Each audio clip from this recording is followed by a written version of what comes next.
Hey guys, it is Michael from StevensvilleGamers, and welcome to another card review for Rastakhan's Rumble. And I realize that I'm never pronouncing that right, but I don't remember ever how to pronounce it. And I feel dumb about it, but oh well.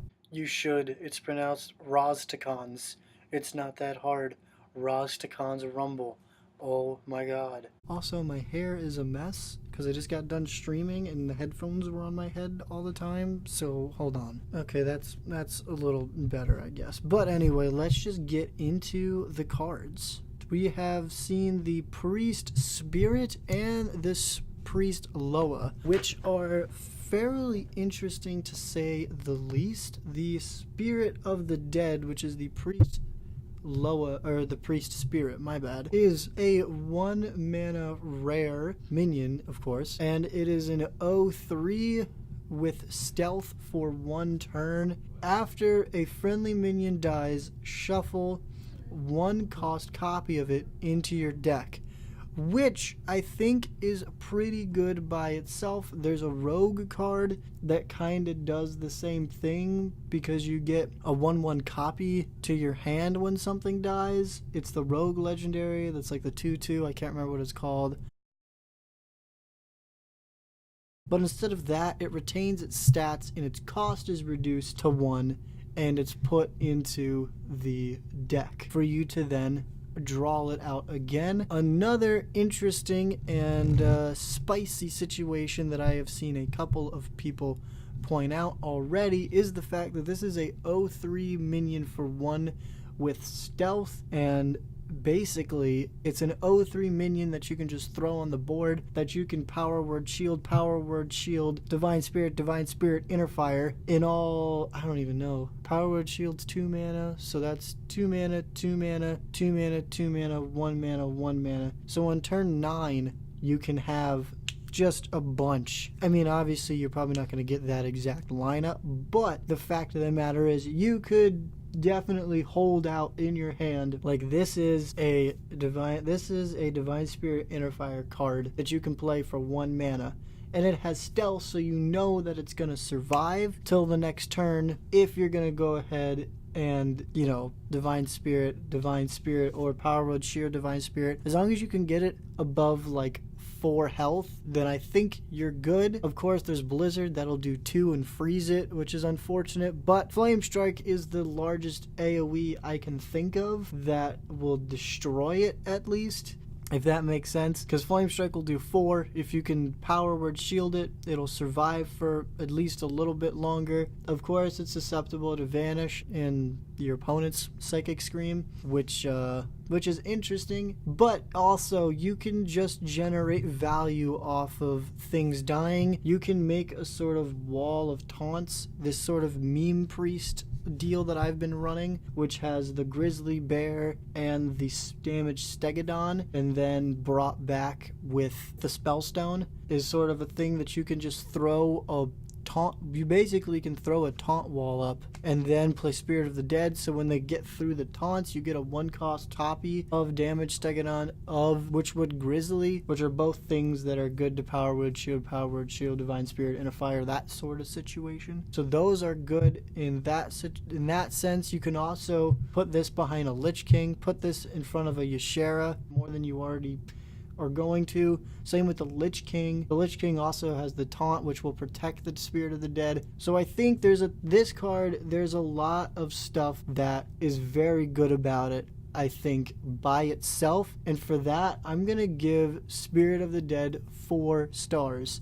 I think that this card is really good and really solid. So here is the Priest Loa. It is Bowowsdemi. I have no idea how to pronounce that, and I feel bad. The Dead. And he is a 7 cost legendary minion, and he's a 7/7, so stat line is not that bad. This is not a sacrifice this card to get a good effect sort of deal. This is definitely a 7/7 body for 7, which is not bad, and its battle cry is draw 1 cost minions from your deck until your hand is full. So you can play this to basically reload your hand. There's some interesting thought processes with this. Obviously, it goes hand in hand with Spirit of the Dead. Spirit of the Dead, you can shuffle a bunch of one-cost stuff that has died into your hand, and if it's on turn 10, or, turn 10 and above, you can drop the Loa, and then you can draw, say, your Lich King that died, your Ysera that died, and something else that died, and you get it all to your hand, and you play a Lich King, a Ysera, and your Leroy Jenkins that died as well, all on turn 10 or turn 13 or something like that, to where you now have just a giant board of these huge costed cards, but that does require a lot of setup. It's very setup oriented. If you can set up the Spirit of the Dead to be able to shuffle the Lich King, the Ysera, the this, the that, the other thing, then you could do that. And I think people are smart enough to realize if they allow the Spirit of the Dead to go off, then it's going to end badly for them, if that makes sense. So I think we have to recognize the fact that players are smart, and they will definitely want to...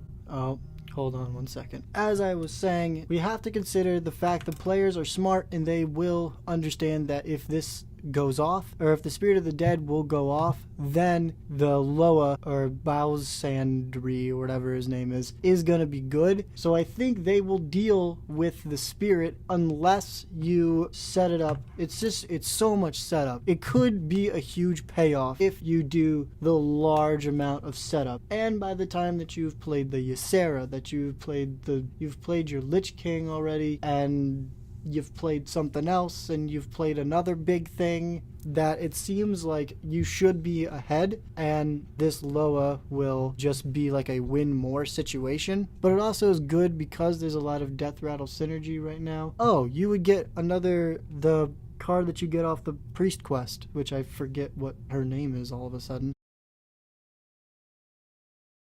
But you can get another one of those to regen your health to 40 again. There's so much stuff that's good that's just win more if you can draw it. So because of that, I'm going to say that Bonesmeida, whatever, the Priest Loa is going to get 3 stars because it's good. But for it to be good, you have to have some crazy setups with Spirit of the Dead. And also, this is an interesting point. Somebody else say it, but it makes sense.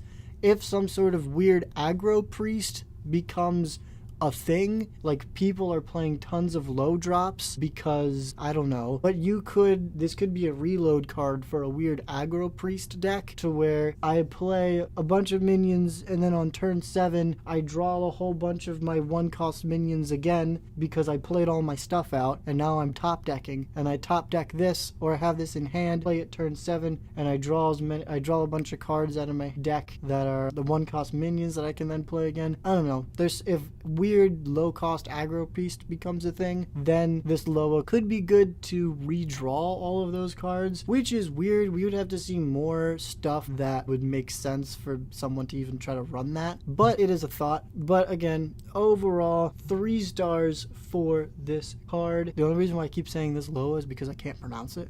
I have no idea.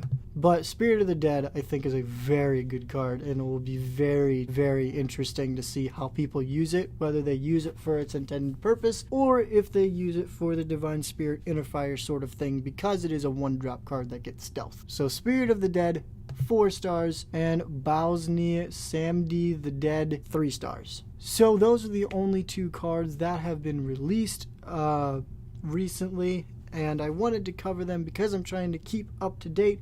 On the 20th, though, there will be a huge card drop, it seems, so hopefully when we see all of those cards, we'll have a lot better understanding of how the set's going to come together, and of course we'll have a big, huge understanding of a bunch of cards that are going to be dropped. So in 4 days, there will be another huge card reveal video coming out that will have just a ton of cards. It seems like they're dropping on the 20th, and then again on the 21st, and then again on the 22nd. Like, let me see. There's a bunch. So there's one card coming out on the 19th, but then there's a ton of cards coming out on the 20th. tons of cards coming out on the 21st, tons of cards coming out on the 22nd, tons of cards coming out on the 23rd, the 24th, the 25th, the 26th, and the 27th, and then one card coming out on the 28th, and then by, it seems like the end of the 28th, there will be no more cards left in the set, and it seems, so starting the 20th, we're going to really ramp it up. So if you want to be notified when that happens, make sure you subscribe, hit the notification bell, go down and follow all the social media links, and just be ready, because there's a lot more Hearthstone content that's going to be coming up here. But hopefully you guys enjoyed, and if you did, also leave a like on this video. Comment down below any thoughts that you have on these cards. I'm interested to see what you guys have to say. And if you do feel so inclined, please do check out the Patreon if you want to support me. That's in the description. You don't have to, but it's really appreciated. But just the fact that you're watching this means enough to me. But hopefully you guys keep the all yeah spirit with you, because Michael from StevensvilleGamers is going to be signing off now. So 1, 2, 3. Oh yeah. Bye.